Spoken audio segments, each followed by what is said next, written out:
咁啊要 update 呢部 Grim 嘅機咧，好簡單嘅啫，上面有個掣嘅，撳實佢係啦，跟住先進入設定啊，咁啊扭咯。究竟有冇得升級咧？就睇呢度啦。咁你見到佢而家寫住 up to date，即係唔使啦。咁頭先咧就要升級嘅，咁要升級嘅話撳，佢就即識自己升級噶啦。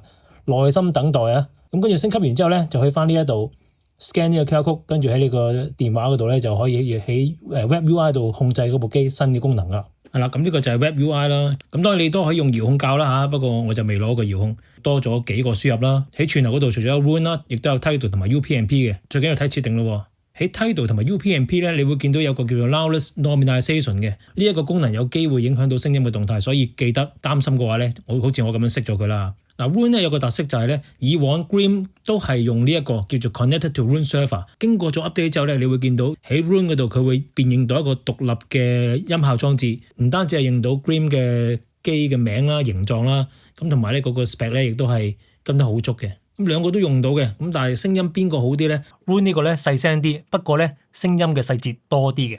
用家咧都可以記得喺呢一度揀翻 Roon Ready 呢一個裝置啦。好啦，咁當然佢有 Tidal Connect 同埋有 UPnP 睇埋啦，先睇 UPnP， 咁用 JPlay 嚟去睇啦。Output Source 呢度咧就會見到佢已經存在住喺度噶啦。試埋 Tidal Connect， 我覺得奇怪喎，佢支援 Tidal 先，未支援 Qobuz 喎。歐洲自己有啊，應該支援先㗎，但係佢又唔支援 Tidal 嘅界面啦。然之後咧右上角喇叭仔嗰度咧，你就會見到佢自動就會出現㗎啦。好啦，係越揾越多啊。咁總之有一堆啦喺內聯網嗰度，咁但係最緊要都係睇到 Connect Grim Audio 呢個。嗱，咁中間呢度你就會見到佢係播緊串流平台 FLAC 格式24 bit 96 kHz 嘅 file 啦。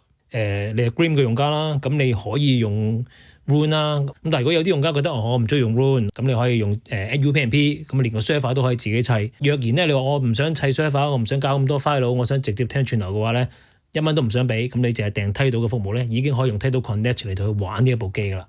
Grim 嘅用家無論 MU1 定 MU2 都好咧，都可以即係 update 咗呢個 firmware 之後可以 enjoy 到更加豐富嘅功能啦。